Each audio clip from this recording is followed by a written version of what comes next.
Next concept है हमारा important concept, that is, मैं कोशिश करूंगा कि राइटिंग जो है अभी थोड़ी सी बेहतर करके लिखूं।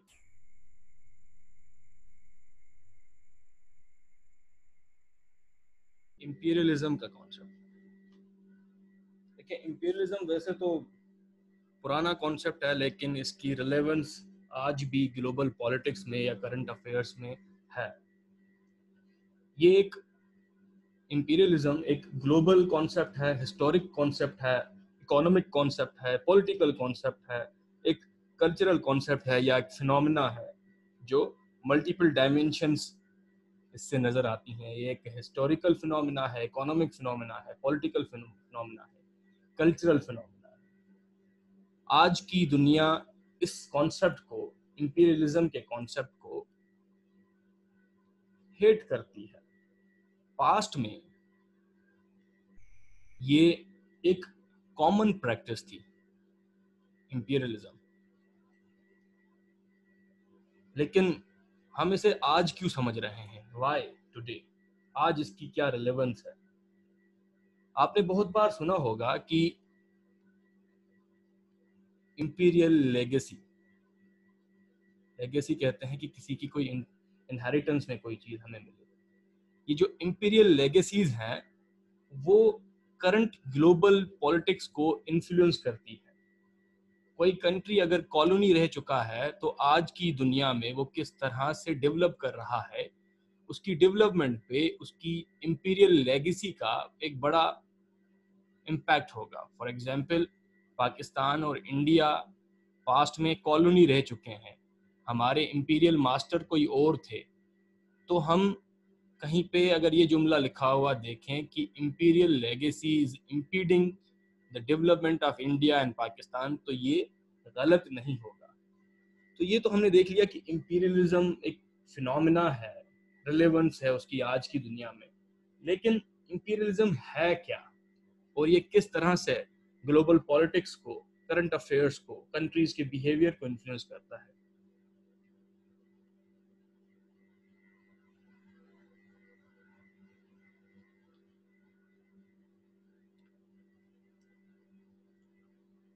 सिंपल टर्म्स में इंपीरियलिज्म की अगर डेफिनेशन देखें,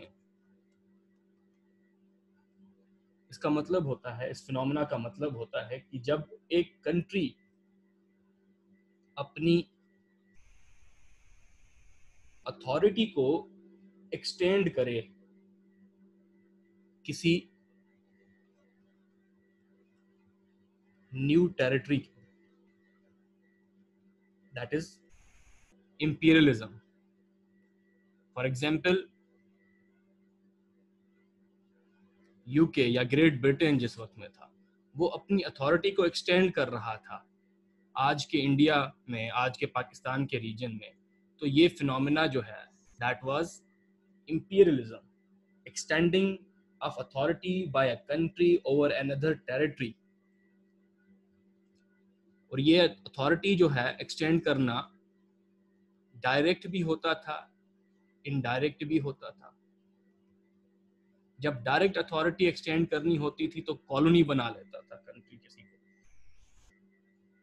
हमें पास्ट में जो इंपीरियलिज्म की प्रैक्टिस हमने देखी, उसके 3 कैरेक्टरिस्टिक्स थे जो नजर आए, जिसके जरिए एक इंपीरियल पावर अपनी कॉलोनीज को कंट्रोल करता था। नंबर 1, पॉलिटिकल तरीके से, एडमिनिस्ट्रेटिव कंट्रोल के जरिए। फॉर एग्जाम्पल, यूके अगर अपना पावर एक्सटेंड कर रहा है इंडिया के टेरिटरी में, तो वो पॉलिटिकल कंट्रोल अपना एक्सटेंड करेगा, एडमिनिस्ट्रेटिव कंट्रोल वहां पे एक्सटेंड करेगा। ये कैसे करेगा? By military take over. उसी के साथ साथ जो लोकल ग्रुप्स हैं उनके साथ अलायंसेस बना के। ये जो पॉलिटिकल एडमिनिस्ट्रेशन का कैरेक्टरिस्टिक था जो हमें पास्ट में नजर आया है कि इंपीरियल पावर अपना एक्सटेंड करते थे जब भी पावर, तो उसका नंबर 1 करेक्टर होता था कि वो पॉलिटिकल वे में, एडमिनिस्ट्रेटिव वे में अपनी अथॉरिटी को एक्सटेंड करते थे। मिलिट्री के जरिए लोकल अलायंसेस बना के जो प्रिंसली स्टेट्स हैं, जो राजा महाराजा हैं, उनके साथ दोस्तियां करके उन्हें रिवॉर्ड्स देके, एक करेक्टर ये था। नंबर 2, इकोनॉमिक करेक्टर, जिसके जरिए इंपीरियल पावर अपनी अथॉरिटी को एक्सटेंड करते थे। कॉलोनी की जो इकोनॉमी होती थी वो डिपेंडेंट इकोनॉमी होती थी। फॉर एग्जांपल, अगर इंडिया की हिस्ट्री में आप देखें, जब इंडिया एज ए कॉलोनी था ब्रिटेन की, या यूएसए भी कॉलोनी रह चुका है ब्रिटेन की, तो कॉलोनीज को इस तरह से इस्तेमाल किया जाता था कि वो जैसे पेरेंट कंट्री को या जो इंपीरियल पावर है उसके इंटरेस्ट को सर्व करे। ट्रेड पे रिस्ट्रिक्शंस लगाई जाती थी। फॉर एग्जांपल, अगर यूएसए के अंदर एक प्रोडक्ट बनता है, यूएसए अगर कॉलोनी है, और वही प्रोडक्ट ब्रिटेन में बनता है, तो ब्रिटेन की जो इंपीरियल पावर है वो रिस्ट्रिक्शन लगा देगी, भाई आप हैट नहीं बना सकते क्योंकि हैट तो हम बनाते हैं, आप टी एक्सपोर्ट नहीं कर सकते क्योंकि टी तो हम एक्सपोर्ट करते हैं। ये इकोनॉमिक रिस्ट्रिक्शंस लगाई जाती थी इंपीरियल पावर्स के जरिए अपनी कॉलोनीज के ऊपर अपने कंट्रोल को एक्सटेंड करने के लिए। Number 3, social characteristic. अब सोशल कैरेक्टरिस्टिक कैसे? जो कॉलोनीज होती थी वहां की जो लैंग्वेज है, वहां पे जो एजुकेशन दी जा रही है, वहां पे जो आर्ट्स है, इन सब को इन्फ्लुएंस करना, वहाँ के लोगों को फील करवाना कि आपकी लैंग्वेज इतनी इंपॉर्टेंट नहीं है, आप हमारी लैंग्वेज सीखेंगे तो फायदा होगा। आपकी ट्रेडिशनल जो एजुकेशन है वो फायदे की नहीं है, आपका आर्ट जो है, आपका आर्किटेक्चर जो है वो हमसे कमतर है। तो उनकी सोशल लाइफ में जो चीज़ें ज़्यादा इंपॉर्टेंट हैं उनको कमतर महसूस करवाना, और उन्हें ये महसूस करवाना कि अगर आपने आगे बढ़ना है तो हमारे जैसा आपने होना है, हमारी लैंग्वेज सीखनी है, हमारी एजुकेशन हासिल करनी है। तो ये भी एक करेक्टरिस्टिक था जो हमें नज़र आता रहा है। इंपीरियल पावर्स जो है अपनी अथॉरिटी को एक्सटेंड करने में इस्तेमाल करते थे, सोशल लाइफ को इन्फ्लुएंस करते, वो सप्रेस करते थे, डिस्ट्रॉय करते थे लोकल कल्चर को, लोकल कस्टम्स को, और अपने आइडियाज को इम्पोज करते थे जिस सोसाइटी में अपनी कॉलोनी उन्होंने बनाई होती थी। अब उनके आइडियाज क्या हैं? रेसिज्म, उनके आइडियाज रिलीजन के ऊपर क्या है, उनके आइडियाज कैपिटलिज्म के ऊपर क्या है, जो भी इंपीरियल पावर के आइडियाज हैं वो कॉलोनी के ऊपर इम्पोज किए जाते थे, प्रोपेगेट किए जाते। तो इस तरह से उनकी अथॉरिटी एक्सटेंड होती रहती। आगे अगर इसी में ही देखें,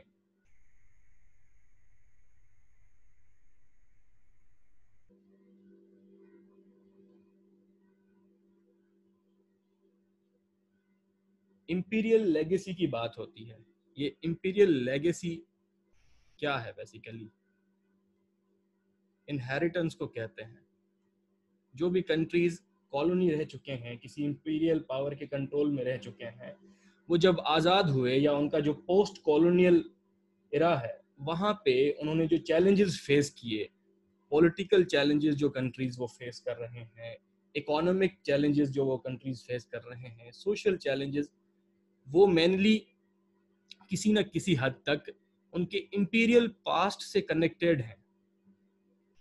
फॉर एग्जाम्पल, अगर पाकिस्तान कोई इकोनॉमिक चैलेंज फेस कर रहा है, उसकी अगर रूट कॉज में चले जाएंगे तो कहीं ना कहीं उसकी जो कॉलोनियल पास्ट है उसके साथ उसका कोई कनेक्शन जरूर होगा। पाकिस्तान के अंदर अगर पॉलिटिकल डेवलपमेंट को आप देखेंगे, मिलिट्री का इंस्टीट्यूशन इतना स्ट्रांग हो गया, उसने बाकी इंस्टीट्यूशंस पे अपने कंट्रोल को इम्पोज कर दिया, तो ये भी एक कॉलोनियल लेगेसी है। हमारी मिलिट्री के इंस्टीट्यूशन ने पास्ट में होने वाली कॉलोनियल पावर्स के बिहेवियर्स को सीखा और अडॉप्ट किया। हमारा जो सोशल स्ट्रक्चर है, लैंग्वेज अपनी को हम इम्पोर्टेंस अगर नहीं देते, इंग्लिश को ज़्यादा इम्पोर्टेंस देते हैं, वेस्टर्न एजुकेशन सिस्टम को ज़्यादा इम्पोर्टेंस देते हैं, तो ये भी एक तरह से कॉलोनियल पास्ट से रिलेटेड है। तो कहीं पे अगर आ जाता है कि हमारा जो करंट निज़ाम है या किसी भी कंट्री का करंट निज़ाम है जो पास्ट में कॉलोनी रह चुका है, तो उसकी डेवलपमेंट को वो कॉलोनियल पास्ट किसी न किसी हद तक इन्फ्लुएंस करता है।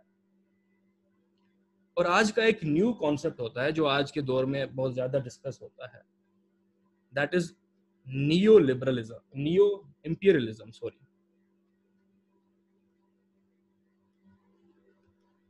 एक तो पुराना इंपीरियलिज्म था कि डायरेक्ट कंट्रोल किया जाता था। जब हमने इसको समझ लिया तो उसके बाद समझना होता है नियो इंपीरियलिज्म, न्यू जो इंपीरियलिज्म है, जो आज की डेट का इंपीरियलिज्म है।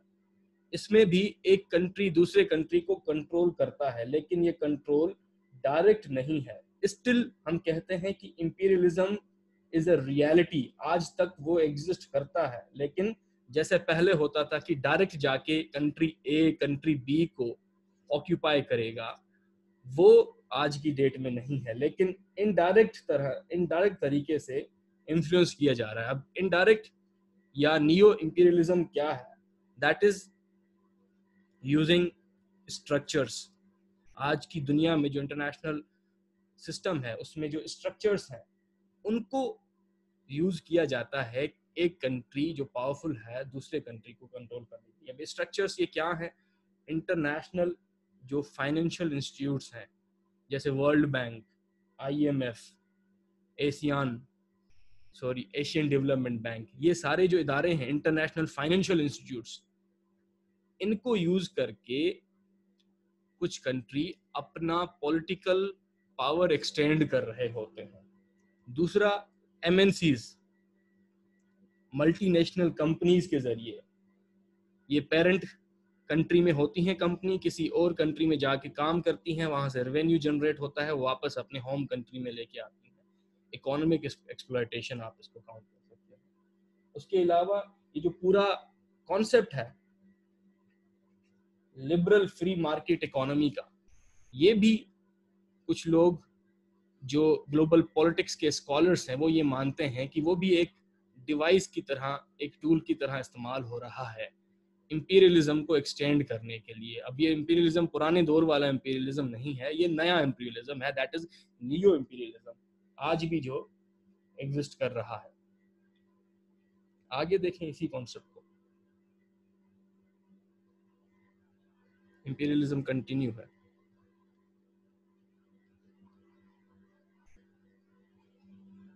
एक सवाल बहुत बार सामने आता है कि how imperial legacy is still influencing the way we see the world. ये जो इंपीरियल लेगेसी है, जो इंपीरियल पास्ट है, वो कंट्रीज के बिहेवियर को या उनके नजरिए को या हमारी जो दुनिया है जिसको हम आज जिस तरह से ऑब्जर्व करते हैं उसको ये इंपीरियल लेगेसी या इंपीरियल पास्ट किस तरह से इन्फ्लुएंस करता है। देखिए, इंपीरियल पावर्स जो थे, जो यूके था या कोई और कंट्री भी जिस वक्त इंपीरियलिज्म की तरफ अपनी कोशिशें करता रहता था, तो उनकी एक बड़ी प्रैक्टिस होती थी जिसमें वो लिटरेचर को इन्फ्लुएंस करते थे और डिस्क्राइब करते थे अपने लिटरेचर में कि जो हमारे कॉलोनियल सब्जेक्ट हैं या वो कंट्री जिनको हम ऑक्यूपाई करके बैठे हैं, जैसे फॉर एग्जांपल जो एशियन लीडर्स हैं,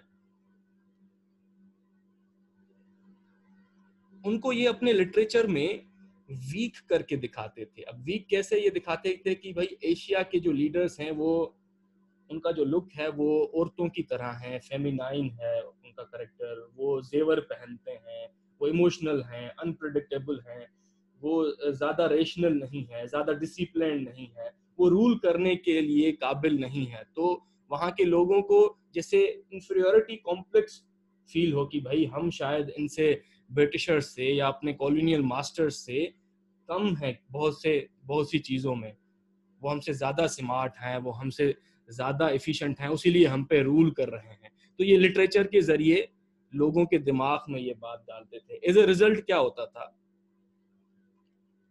जो नेशनलिस्ट मूवमेंट्स चलती थी मुख्तलिफ कॉलोनीज में, वहाँ पे जो लीडर्स हैं वो अपने मास्टर्स की तरह लुक अडॉप्ट करते थे, उनकी तरह कपड़े पहनने की कोशिश करते थे। जैसे वो समझते थे कि हम ज़्यादा वेस्टर्न नज़र आएंगे तो ज़्यादा ज़्यादा स्मार्ट होंगे। और यही जो कॉन्सेप्ट है वो ब्रिटिशर्स को या कॉलोनियल मास्टर्स को हेल्प करता था बाकी जो कंट्रीज हैं, बाकी जो उनकी कॉलोनीज हैं, उनको नीचा दिखाने के लिए। एक कॉन्सेप्ट होता है जो इंपीरियलिज्म के साथ साथ हम इस्तेमाल कर रहे होते हैं, इंपीरियलिज्म वर्सेस कॉलोनिज्म। इंपीरियलिज्म, मैंने कहा कि ये पॉलिसी है जिसके जरिए अथॉरिटी को या पावर को एक्सटेंड करता है एक कंट्री। अब ये डायरेक्ट भी हो सकता है, इनडायरेक्ट तरीके से भी हो सकता है, किसी नई टेरिटरी तक अपने पावर को एक्सटेंड किया जाए, दैट इज इंपीरियलिज्म। कॉलोनिज्म कहते हैं कि जब एक नई टेरिटरी पे या किसी फॉरेन टेरिटरी पे सेटलमेंट की जाए और वहां पे जो रहने वाले नेटिव्स हैं उनके ऊपर डोमिनेंस की जाए। जैसे आप अगर अमेरिका की हिस्ट्री पढ़ेंगे तो आपको पता चल जाएगा कि असली अमेरिकन जो हैं वो रेड इंडियंस हैं, जो अमेरिका में रहते थे, वहाँ की जो आबादी थी। ब्रिटिशर्स ने या यूरोपियंस ने वहाँ पे सेटलमेंट स्टार्ट की और जो नेटिव्स हैं उनको डोमिनेट करने की कोशिश की और अपनी कॉलोनीज एस्टैब्लिश की। सो आप कह सकते हैं कि ये दोनों जो हैं तकरीबन एक जैसे फिनोमेना है, पावर को एक्सटेंड किया जा रहा है। इंपीरियलिज्म में डायरेक्ट इनडायरेक्ट तरीके से इसमें डायरेक्ट सेटलमेंट की जाती है कॉलोनिज्म। आगे चलते